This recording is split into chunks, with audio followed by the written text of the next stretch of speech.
Hey folks, Jason Novotny here, Island Construction. So today we are sanding a deck here in Eagle River, and here's a tip for you.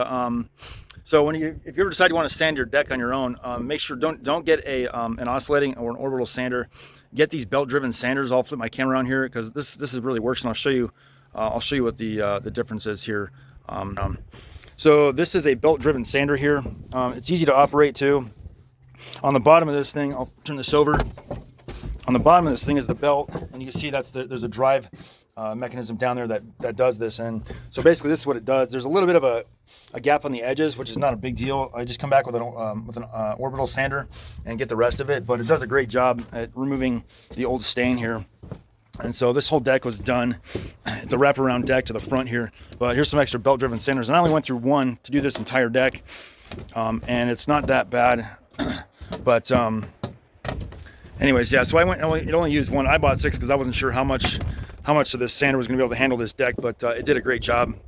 And so I recommend a belt-driven sander if you decide to sand your deck. So, but basically what we're going to do is restain this deck and rebuild the stairs and replace some of the rotted lumber that's been just rotted over time. So get this thing up and running. Okay, all right.